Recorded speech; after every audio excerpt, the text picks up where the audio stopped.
Their very first podcast, but I don't want to do that. I do not want to pretend that we don't know what we're doing because there is no excuse. I've been doing this in some ways for about 50 years. Welcome. I have no idea how many who are watching or listening right now have been with us for a long time. I will observe my traditional rule that we've got new people. I only tend to think in terms of one-on-one. So I will make the assumption, whether you've listened to me a million times or never, that you are brand new. Welcome. My name is Charles Adler, and as I said just a few moments ago, been doing this for a while. I've been doing broadcasting since July 1st of 1973. That's when I pushed the button and became a producer of a radio show, a rock radio show in Montreal, which is technically my hometown. My hometown is Budapest. I don't know how relevant that is to anybody because I was a 2.5-year-old baby when I was in Montreal, and that's where I was raised. My first gig was when I was 18 years old, as I say, pushing that button. But my first really important one was in Alberta, which is one of the reasons Alberta always just ends up occupying a lot of real estate in my heart. And in just a few moments, I'm going to introduce you to my very favorite Albertan. Calgary is where I pushed the first on-air button for myself, not for others, but for myself, and it was a rock show, 9 to midnight at the venerable CKXL, and that was at the end of January in 1974. So as I say, I've been at this for a little while. Got into talk radio also in Calgary about 19 years later, so I've been doing talk for well over 30 years, talk radio, talk television, tours of duty all over Canada, everywhere except a couple of Atlantic provinces and all over the map in the United States. I'm not going to get into a discussion at the moment as to why I've evolved my career from traditional talk radio to what we're doing right now, which is podcasting. But it might come up in a conversation I'm about to have with my favorite Albertan, and for that matter, my favorite human being in podcasting, and that's Ryan Jespersen. Ryan, thank you so much for joining us on our debut show. This is a huge honor, Chuck, and I'm really excited for you. Anytime you see somebody launch a new project, independently outside of the grip of the billion-dollar corporate media overlords, you're going to no doubt grab people's attention. And this, of course, gives your existing audience a place to congregate, aside from our weekly conversations on my show, Real Talk, but also for you. I mean, you have this commanding voice. I'm pretty proud of my Charles Adler impression. I've tweaked it and honed it over the years, but you're a veteran in the chair. You've had Canadians thinking. You've been pushing their buttons in all the best ways for the better part of a half century with your moments of Canadian common sense. But here you are trying something new as well. I mean, people's habits and people's access to things like talk shows and the way that people get their information in the first place, let alone dissect it and chew on it, is changed. So how are you feeling today? Well, I'm feeling good, but I can't pretend that this is any different than how I was feeling a few hours ago when I was on your podcast. I'm on yours on Mondays, except it's a long weekend, so I'm on Tuesdays. And in a couple hours from now, I'll be doing another person's podcast. I'll be on with Dean Blundell. So I've been doing podcasting for the last couple of years, and of course, I did the talk radio thing for 30 years. I'm always excited to be on. I mean, passion is the fuel that drives me.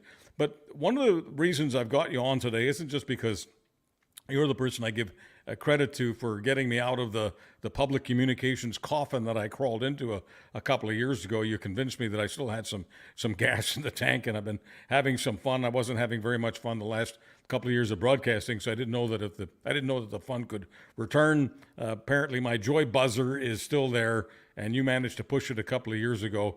Maybe later on we'll get into why that is.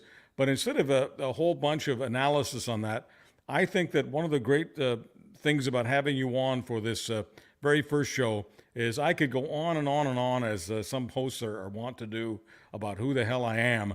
I think it's much more credible when someone else can tell you. So I'm not trying to be lazy here. I just want to be as communicative with the audience as possible. I cannot be 100% objective about myself. You can be, because you heard me a long time before you met me. So I just wonder if you, in your Ryan Jespersen-esque kind of way, can talk about what it's like to hear me as a listener in Calgary and as someone who's thinking seriously about getting into the business. I think that's probably a much better way of introducing yours truly to this blessed audience. Yeah, well, I knew you before you knew me. That was Yes. the way that it felt, because that's how Canadians and for that matter, people around the world connect with their radio and TV personalities. They were, this was, for the past half century, these were our influencers, right? The name has gone on to describe something else in the world of social media and certainly in the digital age of information sharing. But Chuck, you were the one. I mean, I was kind of one of those weirdos. I was actually, I think, a dream audience member, a dream radio listener before I knew it. Salespeople would have loved me to be able to go to potential clients and say, we've got an engaged high school student who can't stop listening to talk radio, a young person who has this insatiable appetite to understand what's happening around them, not just the what, but the why. And so, yeah, I mean, on AM radio waves, I was tuned in to you as I did homework. I used to do and I was grateful to my parents for the opportunity for the work, but I would do filing after hours at my dad's medical practice. Not exactly the most glamorous work, but somebody had to do it. And it was a way that I could pay for some of the things I wanted to do, buy my new basketball shoes and things like that. So there I would be in the late afternoon and evening hours, listening to the AM radio in the back room where all the filing would happen, alphabetizing all these patient charts, listening to you make sense of stuff and hold people's feet to the fire and explain in your words why you thought things were happening or what you thought might happen next.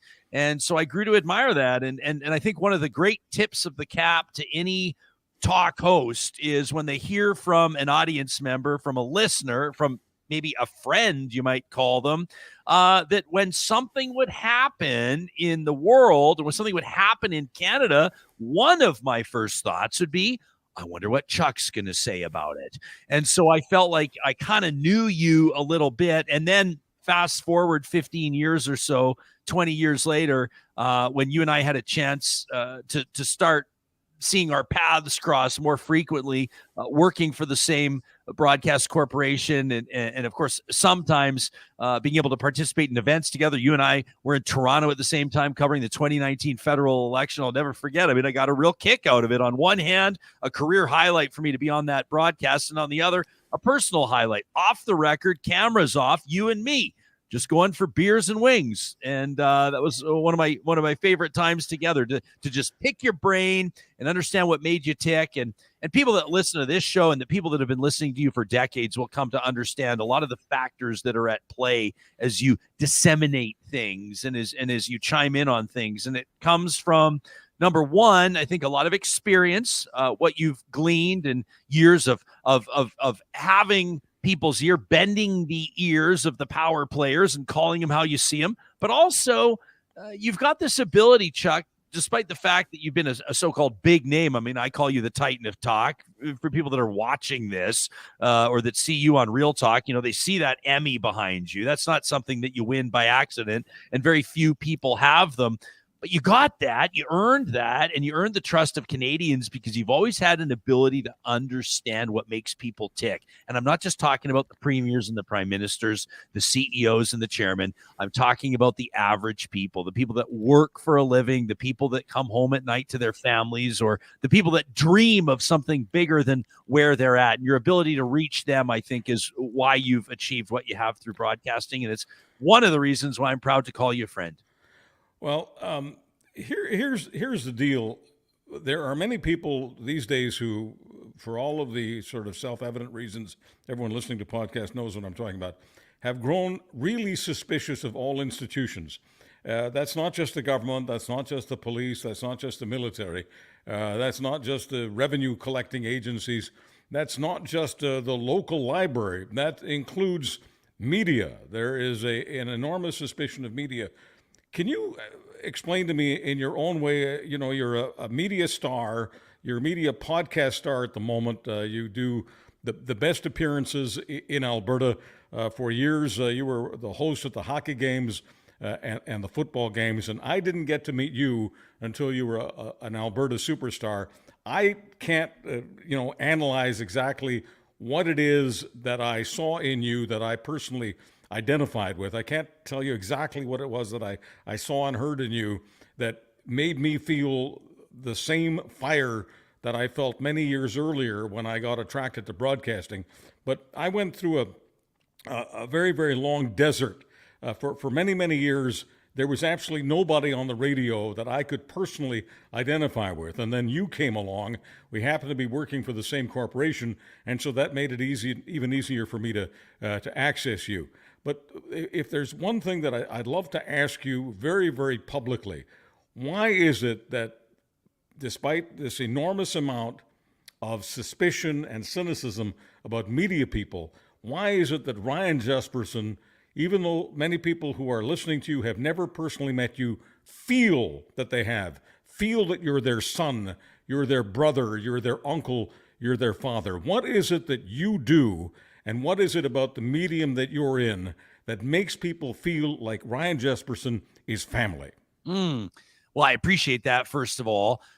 Is it because we keep it real? I'm trying to decide if we're more real or we're more reckless. And I've always been reckless in my life. I'm prudent in all the right ways. I wear my seatbelt when I drive, and all those things. But I think that we have what's that cliche, Chuck, that they stamp on coasters and folks have up in their vacation home where it says something like dance like nobody's watching, and yada yada yada, that sort of a thing, where maybe as the rest of the world in real life was living out loud, our broadcast personalities lost their ability to do that, chained to their desks or chained to the sort of corporate mandates, and everyone will kind of roll their eyes on this one like we're coming across as the disgruntled duo. But the fact of the matter is, it's tougher and tougher to find people, mainstream media stars, that call them how they see them for real, that actually say what they mean, because there are so many factors at play.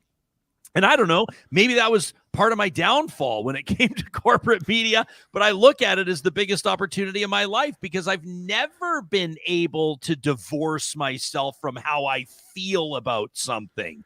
If I'm thrilled about something, you'll know it. If I'm really upset about something, you'll know it. My big wins have been very public, and some of my biggest losses have been very public as well. And who can't relate to not winning every single one of them? Who can't relate to being a little bit annoyed at something, or to being optimistic about something when maybe there's no reason to be? But all you know is that your gut or your heart is telling you to be that way. And when we decided that we were going to name my show Real Talk, it wasn't by accident, and it wasn't some marketing firm that came up with some clever idea. It was because that was the promise that we were making our audience, that on some things we'll land on the left, and on some things we might land on the right. But in all things, we'll tell you how we really feel about it. And maybe it was my upbringing. It certainly wasn't coaching. That's just the only way I've ever known how to roll. The easiest way for somebody in Canada or the United States, and I'm not going to get into all the other countries of the world, I know a lot about them, but I want to just focus on North America here, because North America is where most of our audience is today, tomorrow, and the next day. So in terms of Canada and the USA, the easiest way for a talk show host to immediately attract a base audience is, in this country, to attack Trudeau, attack Trudeau, attack Trudeau, F Trudeau, F Trudeau all day long. And you automatically get a certain audience that's got an appetite for that. By the same token, in the United States, you do exactly the same thing with Joe Biden. It doesn't matter to me why. One can bog down in all kinds of analysis, and some people enjoy bringing on all the sociologists and all the political scientists to explain all this. I personally, as you know, Ryan, knowing me for years now, I get a headache listening to a bunch of analysis. I'd much rather have straight from the heart, straight from the gut talk. I do not believe, I never have believed, that just doing the predictable right-wing thing on every issue or a left-wing thing on every issue works. I want to drive all over the road. I want to be reckless. No, I don't want to drive all over the Deerfoot and all over the Trans-Canada and all over the roads of Canada. It's not to be taken literally. But as far as my mind goes, and this is all about the mind, we are inside people's heads. If we can't get inside people's heads, there's absolutely no point in getting out of bed in the morning or the afternoon or whenever we choose to get out of bed. The thing is that in the real world, real people are all over the map, all over the road. Sometimes they happen to be on the right, sometimes on the left, but they don't think of it in those terms. They just think of what works. And it just doesn't work for me when I'm listening to somebody who is predictably just repeating the talking points of a Donald Trump or a Pierre Poilievre, using North American examples, or a Justin Trudeau or a Joe Biden. I think that some people gravitate to that because they can automatically get a conservative audience or a liberal audience. But I do think that the superstars, the people like Ryan Jespersen, don't think in those terms. They think just like real people, and it doesn't matter how successful they become. They don't get up in the morning asking themselves the question, am I supposed to be on the right side or the wrong side, right side or the left side? I think the only thing that matters to you, and I don't want to be speaking for you, I want to bring you back on in just a second, but I think on this we're on the same page. I think the only thing that matters to you is, where is your passion? And if you don't have a passion for a particular idea or a particular subject, you're not going to go after it at all. And I think one of the reasons why we don't connect personally and professionally with many people who are trying to do this is it's just so drop dead obvious that somebody is telling them to be doing a particular topic with a particular guest. They may not have any passion for the guest. They may not have any passion for the topic. They may not have any passion for the public or for communications, left, right, or anything. They just want a job. They just want a job. And as far as I'm concerned, one of the great advantages that you and I have over all these years, we're not doing this just to have a job. We respect the hell out of hardworking people. We work hard, although it's not something we want to talk about. We always want to make it sound like we just got out of bed and this is just natural. There's no script, and there is never any script for you and me. But the script is real life as we live it. And when we're on the air, whether you call it a podcast or a broadcast, people know that we have a passion for what we're doing. It's not fake. And I think the audience that follows us isn't looking for right-wing talking points or left-wing talking points. They're curious about one thing when they tune you in. What does Ryan think? And when Ryan does a show, and this is where we're going to ask a question that's not a comfortable question. You know, I don't like the comfortable questions, and neither do you. So I want to ask you an uncomfortable question. When you do a topic, regardless of how strong the guest is, when you do a topic but you feel that you've gone 15 or 20 minutes without telling people how you really feel, without telling people how you really think about this, how does that make you feel? Does it make you feel that you're not really doing your job? Or does it make you feel that you're doing your job by keeping yourself out of it, by not taking things personally? Which one? Well, interesting. I might go with option C on that one. And I might say that if I haven't let you know how I strongly feel about something 15 or 20 minutes into a conversation, I probably don't have strong feelings on that subject matter because I have a really difficult time containing myself. My grade 2 and 3 and 4 teachers could tell you that, Chuck, and that ran all the way up through my education. The inability to pretend like I didn't care about something that I did. I try to approach most subject matter objectively. In other words, with an open mind.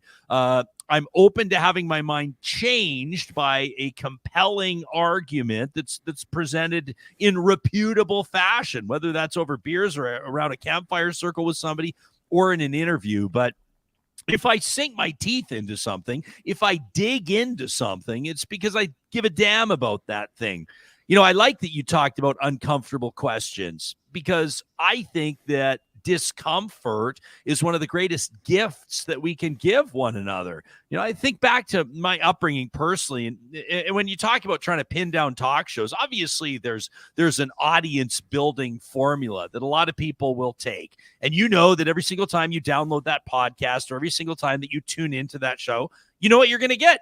I mean, it's like sports talk radio. It's the exact same thing. And if you look at what people want on their sports talk radio, they want to be told that their favorite player is the best, their favorite team is the best, and their team is better than the team that they're going to be playing next. And when the team loses, nobody can figure out why they lost, or everybody's an expert, but let's all agree we're working toward the common goal, which is elevating our team, the best team, to the championship. Nobody likes the discomfort. Nobody likes to be told that their favorite player is overrated or that their team is headed in the wrong direction, although sometimes misery loves company. I think of, in my own context, as a young child all the way through, growing up in evangelical circles, I was fascinated to see that once people found their way into the teenage and then young adult and then adult years, how their dogma would change, how their conviction on issues would change when real life would collide with what they had always believed, what they had been taught to believe. And you would see people changing their minds on things like LGBTQ issues or abortion or divorce or some of the ways that perhaps finance works in the real world, taxes and social services and healthcare. What about medical assistance in dying? What about all of these controversial things that are black and white at one point in somebody's life, all the way up until somebody that they dearly care about makes that issue more personal and more immediately relevant? Those moments of discomfort force somebody, often or even most times in quiet moments, to really put through the ringer why they believe what they believe. And I've always thought that we should challenge our own beliefs.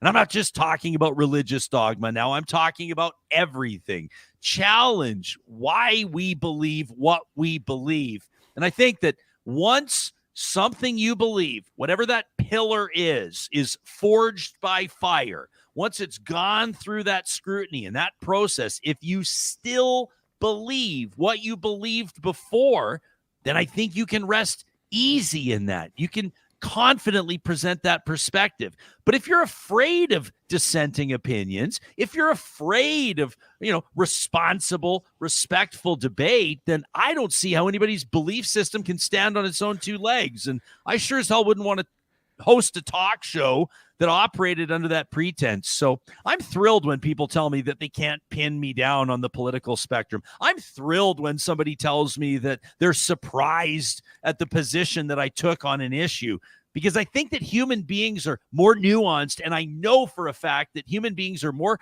complicated than what political party organizers or other community leaders would have us believe. And I think that good talk shows should reflect that nuance. So there's three factors that all superstars who are communicators have in common. This is something that I was taught by a person much wiser than me many, many years ago. And the three factors are intelligence, humor, and empathy. The superstars in all fields of communication have all of those three, and they've got them in barrels, not a little bit, but a lot. A lot of smarts, a lot of humor. That is a very, very strong, powerful sense of humor. And the most important factor is the one that, sorry guys, you basically have to be born with, and that's empathy, being able to walk a mile in someone else's boots. I'm confident that one of the reasons why you jumped right off the radio screen for me is that you're obviously a very, very whip-smart guy. You obviously have a tremendous sense of humor, but most important, you can easily and naturally put yourself in someone else's shoes, someone who may disagree with you on just about everything, but you really listen to them. You listen to their mind, you listen to their heart, you listen to the way they process. How did I get to know this personally? Because of personal conversations I had with you. And I was able to open up to you the way I was able to open up to nobody. There's nobody else that I have trusted with my most intimate secrets that anywhere comes close to Ryan Jespersen. It's another one of the reasons why I'm honored to have you here. When you were a young evangelical student, how did you think about empathy? And I'm asking for a very, very specific reason. Many people who don't know very much about evangelical Christianity just leap to the conclusion that these guys are robots. They're told that whatever is in the Bible is literal, and they just robotically repeat and repeat and repeat, and they never do any original thinking. That is nonsense. And my best example of the nonsense is my friend who was raised as an evangelical thinking person, and the idea that he was a robot or the idea that he could ever be a robot is absolute nonsense. So take me to when you were a young student in evangelical school. Take me to the idea of empathy, and that is specifically putting yourself in the shoes of people who do not have your particular religious belief system. How was that like for a 14, 15-year-old evangelical student called Ryan Jespersen? Yeah, and I think that, you know, the principles that we're talking about here, or like the influence earlier in life is what survived. My allegiance to evangelical Christianity didn't, but it was the examples that I saw in front of me, lived examples that went a long way. I mean, I grew up in a, I guess to put it frankly, an affluent household. Both of my parents professionals.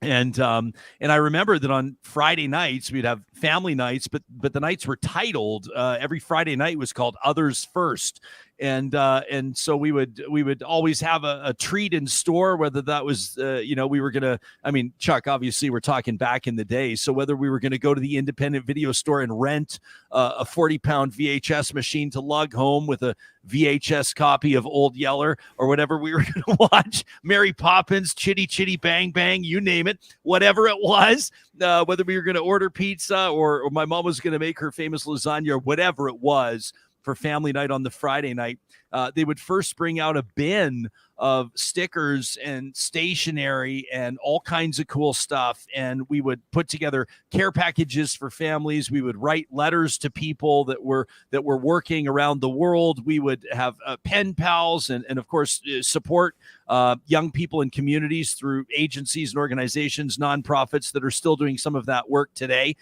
Some of them who I'm still proud to support, and others that I've moved on from. But the point was, the principle was there. The understanding that we were to place or put others first, that we were to elevate other people first before we would benefit or enjoy the fruits of my parents' labor. That was one example. My dad working in healthcare, my mom working in education, seeing the conviction with which they operated. I remember one instance in particular where a patient of my dad's, who lives, if he's still around, I hope he is, who lives or lived with schizophrenia, interrupted a family gathering in public, and as sort of was experiencing an episode, pardon my rudimentary and civilian level understanding of the vernacular, but it was clear that this guy was experiencing mental illness, and that this was a very real and visceral experience, not just for him, but for our family as well, especially us as young children, and seeing how my dad, not just, I won't say intercepted him, because it almost sounds like he deflected him. He didn't. He showed him care and respect. And I remember, and Charles, I'm 46 now. This has to be 35 years ago. I still remember how it made me feel to see my dad approaching that situation with such empathy. A lot of times healthcare professionals can be criticized, and in some cases the criticism is very fair, for being a little bit too book smart, not enough street smart. We call it bedside manner, or the lack thereof. And seeing my dad's ability to treat someone as an equal, as a valuable and cherished human being, despite the fact that the situation was quite uncomfortable for all of us. Those are the types of things that had a really big impact on me as a person. And I've seen it all the way through. And I think that, human beings that do have that empathy, understand that, sometimes it's the little things, right? You mentioned that I worked for the Edmonton Oilers for a lot of years, as their in-arena host, and now I'm lucky enough to be able to attend those games with my son, who's 7 years old, and as is the case in any downtown urban center, when you're walking to a hockey game or a concert or your favorite restaurant, chances are you're going to see people who are down and out.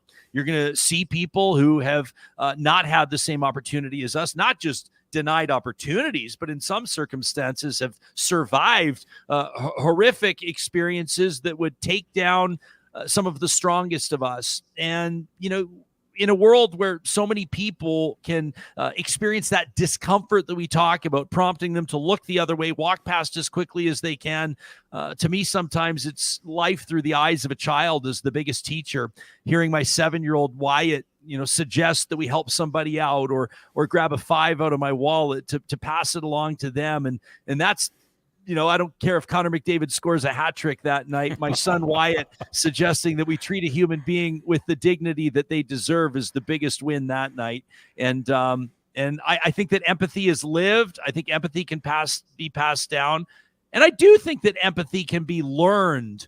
But I think sometimes the process of learning empathy can be a difficult one, because sometimes you've got to deconstruct some of the things, the formative influences in your life that have prevented you from feeling or displaying empathy toward people. And maybe talk shows like this one and like mine can go a long way in challenging us and nudging us towards those uncomfortable areas. Well, you talk about a W, and no matter how well Connor McDavid did that night, if Wyatt is suggesting that you help someone who's been down and out, that's a bigger win than whatever Connor McDavid can do on the ice. And one of the big wins for me is every time I bump into someone who I think is a better person than I am, and this is one of the reasons I love chatting with you. I think you're a better person than I am for a multitude of reasons, but one of the reasons is that you don't shut down on the idea that people can be taught empathy. In my experience, I've not seen it. I see people who are empathetic become more empathetic, and that is something that really turns me on. That's always a big W for me. That always makes my day. But I've not yet, and I want, before I pass on to the other world, I want to meet somebody, just one person who can show me that they are someone that I gave up on, someone who had absolutely no empathy, and they became empathetic. And it doesn't matter to me whether they did it because they were listening to the right talk show host, or they went to the right church or temple, synagogue, whatever. I don't care. You have the optimism that I don't have about people who don't have empathy. Can you give me any specific examples? And it doesn't have to be a famous person, because we don't give a hoot. We're two very fortunate, privileged people who've been able to access every famous person imaginable short of, Jesus Christ. But all the ones who are alive, we have access to. So it's not the famous people that give us a buzz. It's the average people who never get their names on websites, who never get to host shows, and they do things that just blow our doors off. Can you give me an example of a single person that you've met over the years that everybody, all the Charles Adlers of the world, gave up on? This person's got no empathy. This person is just going to lead a miserable life because they just can't figure out how it's really, really important to walk a mile in someone else's shoes.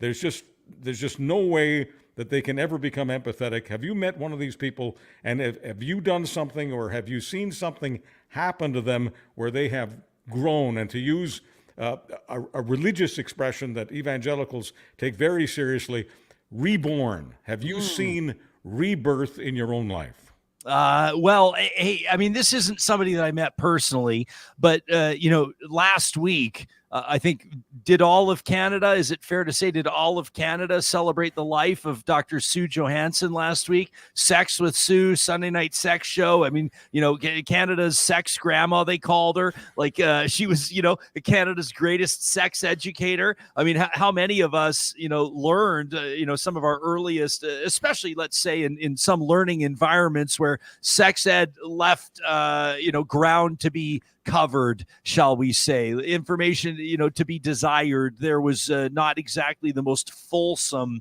sex ed curriculum for a lot of young people. I think most especially back in when Dr. Sue was doing her thing in the 80s and the 90s and into the early 2000s. And I was paying attention, as were most people, at some of the really compelling stories, because number one, it's just fun to talk about. Her subject matter was always compelling.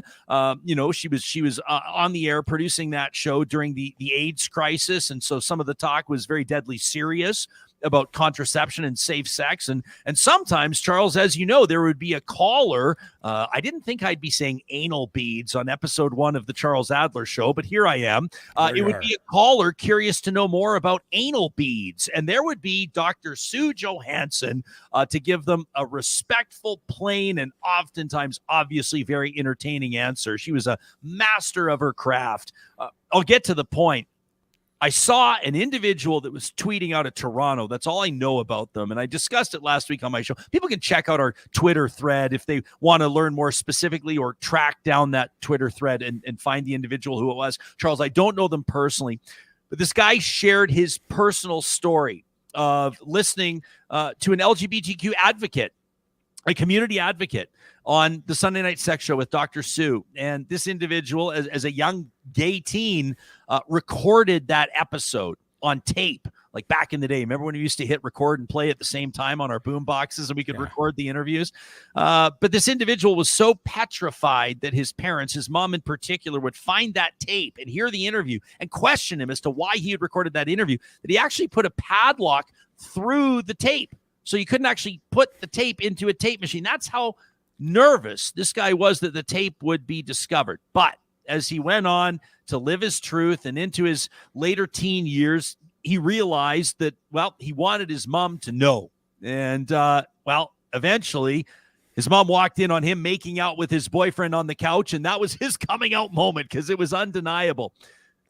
His mom didn't talk to him, and the days went on, and it was more than a week. And the time went on, and there was no discussion. The relationship, the well had been poisoned. And so this guy put that tape, that interview with Dr. Sue on his mom's bed and left it there, unlocked the padlock and left it there for her to listen. As she listened to the interview, emotionally came to him, and the Twitter thread tells the story better than I can. It's his story firsthand.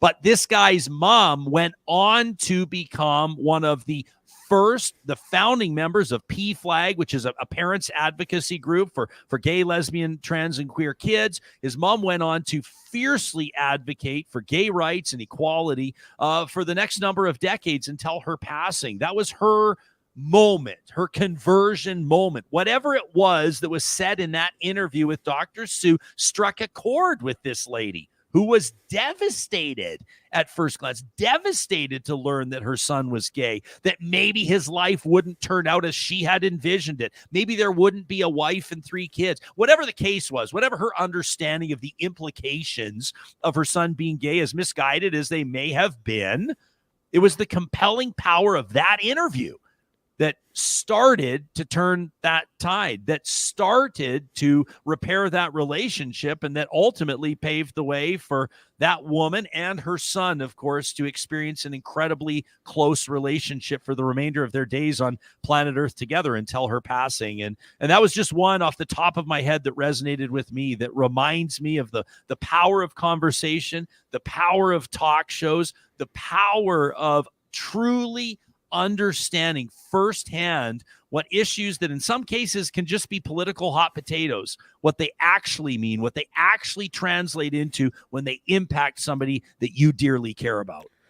Ryan, can you explain to me? I mean, we're basically a couple of straight guys who talked about the gay issue like not at all when we were growing up. It just didn't come up. And then all of a sudden, it absolutely dominated the space. I'm not just talking about media. I'm talking about, real life. All of a sudden, it became incredibly important. And most straight guys ended up being separated into 2 classes. And one was empathetic toward gays and lesbians, trans people, and accepting. Not all of us got into celebrating it, but we got into accepting it. It was, not our personal business. Love is love, how people love each other. Whatever. It became a whatever for most straight guys. But for some people, they just never got past this idea that people who were different than them were somehow people that you could disparage and you could even hate on. And today, it's focused on the trans issue, but really it's really focused on anyone who isn't absolutely traditionally straight. Can you explain to me what the difference is based on your own life?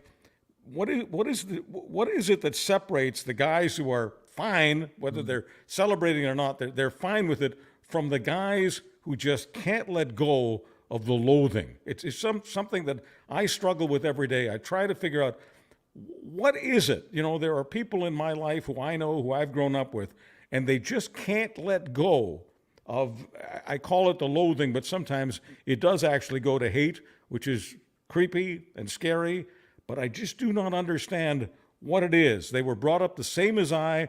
We share so many things together, but on that particular issue, we end up having to agree to disagree. Is that something you think about from time to time? Well, I mean, sometimes we talk back about you talked about it, a number of moments ago in the craft of audience building, right? And sort of the approach that a lot of talk hosts take. We look at the cable news reality down in the United States. I mean, that's a classic example there. I mean, I think part of it is that some people are just really susceptible to rage farming. And that's not a phrase that we used back in the day, but that doesn't mean it wasn't happening just because there wasn't a name for it. And I think that some people, Chuck, are just easily duped. Number one. Now, this is a very simplistic answer. If this was my only answer, I think that would be oversimplifying some of the very real issues that are out there. I mean, we talked about religious dogma 5 minutes ago. That's another one of the factors certainly at play. But I think that a lot of people are simply, they're more comfortable in the flock than they are as a leader or an outlier. And I think that some people are simply spoon-fed or sustained by IV, metaphorically speaking, when it comes to what inspires them and what freaks them out, what outrages them. They are told and informed what it is that's going to be the problem this week that they're going to attack. And you look at the people that right now are, boycotting Bud Light and shooting cases of Bud Light with their shotguns and their AR-15s because the beer giant partnered with a trans influencer among the thousands of influencers that it partners with. You think that those people, that this was on their radar before they were told or explained why this is a real problem? Does it really matter to these people? Does it change any element of any part of their day that Bud Light partnered with a trans woman to celebrate her first year on her new life's journey? Does that really actually impact anybody? Well, the answer, of course, is no. So why are people so outraged by it? And I also think, to be honest, Chuck, there's a huge amount of insecurity when it comes to people that are threatened by or turned off by certain things, people that are outraged by. I had a guy email me just today saying, why aren't you discussing the problem that is naked men dancing at pride parades? Is that a real problem? That's a huge problem. It's just a huge I've lost a lot of sleep over that one. I mean, I don't know. I mean, inflation's out of control and people can't afford housing and the federal government's doling out grocery credits because people can't feed their kids nutritious food without skipping on paying the electrical bill. But guys in Speedos at pride parades are the biggest problem that you think that this talk show should be tackling? I don't know. I just, I had a guy rip on me the other day, Chuck. I was walking downtown wearing a pretty fabulous pair, if I might say, of salmon-colored pants. Yes. And the guy looks at me and says, what's the point of those pants? And I said, I don't know that pants are to have a point. And I just kept walking, and it rocked me for like an hour. Like the comment that the guy made. I mean, number one, to make the comment to a stranger, but number two, to be sort of thrown off to the point of verbalizing it. The color of my pants. Had this guy reaching out to me, demanding an answer as to why I chose that particular shade of pink. I don't know, man. I certainly don't have the level of understanding on this, on what is obviously a very serious issue of homophobia and transphobia. And these are one of the very, the varied numbers of uncomfortable conversations that we endeavor to have, the root cause conversation. And I'm glad you're having it. Maybe for every single person it's different, but I think that ignorance is a big one. And if you talk to people that have changed their mind on issues like this or other ones, it's going to come back to this common theme, Chuck. It's going to come back to, oftentimes, if not most times, somebody that they love, somebody that they care about. They didn't maybe understand or know what this person's reality was. But when they did recognize that their daughter is a lesbian, or that their son is their daughter, or that, well, you know what I'm saying, right? When it all of a sudden lands in their own backyard and they're forced to wrestle with something, and that is either scale up your understanding and preserve the relationship or risk losing that relationship forever. I'd like to think that most people are capable of and motivated to make the right choice. So Ryan, there's only one uncomfortable question left, and then we're gonna part company. But it's something I want to ask you about. Look, people who have followed me know this. For people who haven't, they don't. But I was raised, I can call it working class. I can call it a lot of things. But the phrase that always sticks out for me is I was raised in a home where we really didn't have a pot to piss in or a window to throw it out of. We were a typical immigrant story.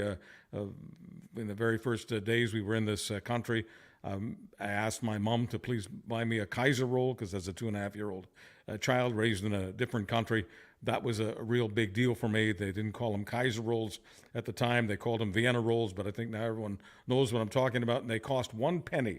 In the bakery in Montreal, they cost 1 penny, and my mother couldn't afford to buy me that Kaiser roll. It's still one of those tender issues that kind of busts me up, but as I've said before on many shows, including your own, just because something grips my feelings and makes it tender and difficult doesn't mean that I have the right to keep it to myself. I serve the audience, I don't serve myself, and my audience deserves to hear the story regardless of how difficult it is for me to talk about. So yes, I grew up poor, dirt poor. You did not.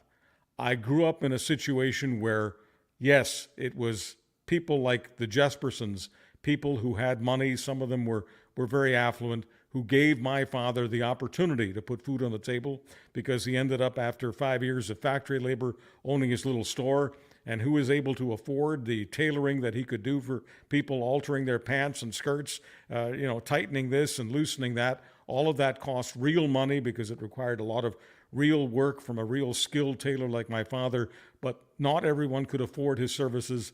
The people who were upper middle class and upper class, well, they could. So yes, I was grateful to those people. But one of the things that I am not grateful for in terms of our popular culture is this idea that people who grow up comfortable can't have empathy, can't feel anything, can't be in touch with real people, can't really care about real people. And when it comes to communications, they can't be the same kind of communicator, whether they're doing it at a political level or a talk show host level. They can't be at the same level as those of us who struggled. I learned a hell of a lot from people who had a hell of a lot more than I did. So yes, I was grateful for their business. I was also grateful for their experience, grateful for their wisdom. But you grew up as a person who was comfortable. Did you go through a period in your career, and you've done many, many things in public communications. We know you as a great talk show host. But over the years, did you ever have to confront this idea that some people think that you were privileged and therefore could not connect with the real issues that we talk about every day? I know for a fact that you don't know this story because I've never told you this story, because I don't really tell this story, but I'll tell it here on episode 1 of the Charles Adler Show. So I had a relationship, a friendship in elementary school and junior high with a guy that in my recollection was completely positive. We had, been in the same class for a number of years. He had always been invited to my birthday parties, things like that. I mean, I'm talking like childhood, right? Elementary school into junior high. My family would give him rides home. He was from a single parent family, would give him rides home after, sporting practices and things like that. And our lives drifted apart. And, we didn't attend the same high school, and we lost touch. And I wouldn't have known where to find him. Had he not, had Mark Zuckerberg not released this Facebook, right, in the late 2000s.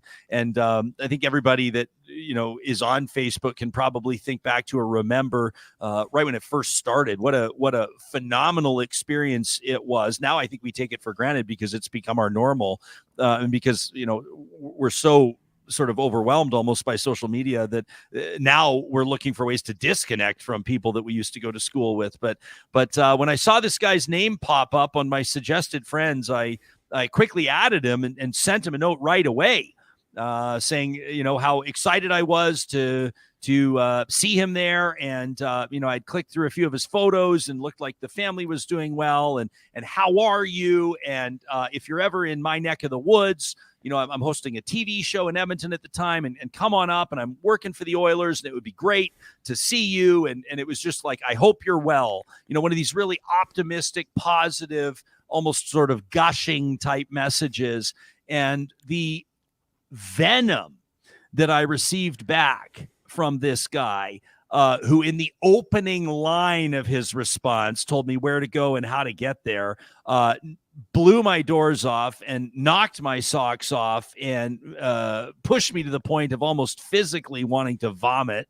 I remember my palms sweating as I was reading this lengthy response from a guy, now a grown man, who explained to me what it was like to be around me and the other classmates at this private school who completely lacked any understanding of the challenges that he and his brother had gone through, that were completely oblivious to and naive of the impact of some of the comments that we may make as children, as idiot kids.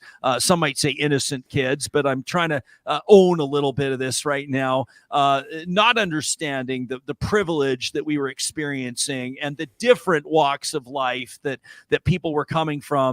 And Chuck, I could go off on a whole thing about private schools right now. I am not anti-private school. I do believe that parents should have a role in their kids' education. And this is a deep and complex topic that I feel qualified to discuss based on my personal experience and my observations over the years. But one of my criticisms of private school, and I'm grateful for the investment that my parents made and quite frankly, the sacrifices that they made to send all four of us kids to private school and private university for that matter. But one of my criticisms would be is that it was a very homogenous environment, and we didn't see the diversity on an ethnic front, on a religious front, on a socioeconomic front, on a political front. We just didn't see it. And when you don't see it as a young person, your norms are defined by abnormal parameters.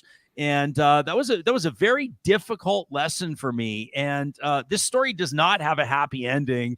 I responded after due consideration and a real gut check, and hoped that I would have an opportunity to make it right. And I did respond to his message. And to this day, I've not heard back from him. And it eats at me, Chuck. And I rarely talk about it. I regret every single second of whatever it was. And it sounds to me like there were many. I think it was death by 1,000 cuts. There was never, in my recollection, there was never a moment where there was any sort of discomfort or malice or anything like that. But that's the point. The point is it wasn't on my radar. And that's something where I think to this day, I try to remember that guy. I don't say his name publicly. I hope that one day we'll be able to reconcile. My memory of him is, and my understanding of what he is, if he is the adult that he was trending to become as a child, he's probably a wonderful guy. And that is something, that experience is something that impacts me to this day and will impact me for the rest of my life. Well, it's interesting because it impacts me for the rest of my life that my mom couldn't afford one penny to get me that Vienna roll. She couldn't afford that penny. And of course, it impacts me on the rest of my life. And how does it affect the rest of my life? It doesn't matter how successful Canadians and Americans have made me. I never stop thinking about that human being who's a mom. And it's not just my mom, it's millions of moms who literally don't have a penny, or in these days with inflation, call it 20 pennies, call it 50 pennies, call it a loonie, call it whatever, but don't have what it takes to just get their child something very, very basic. It stayed with my mom for the rest of her life. It has stayed with her son, and I know that it stays with people who are listening to us right now. If there's one thing that you and I are very, very fortunate about, some would say blessed with, it's the capacity for memory. We remember those people who touched us, and they never stopped touching us. And thank goodness, thank God, that whatever success we have has not created a big wall between the people who touched us way back when and the people who are still continuing to touch us right now. Nobody has touched me in recent years professionally like you have.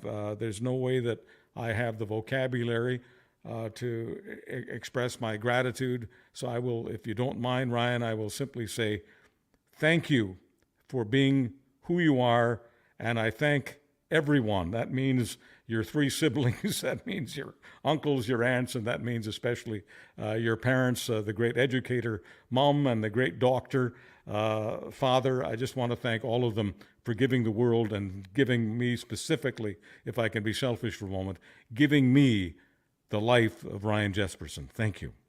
Well, it's surreal to hear you say that, Chuck, and means the world to me. And I'm super excited for you and this new adventure. And it's a privilege to chat with you every single week on our show. And you know how I feel about you, pal. And I hope after this, everybody else does too. So I'm proud to be among your subscribers, and I can't wait to see what the Charles Adler Show has in store.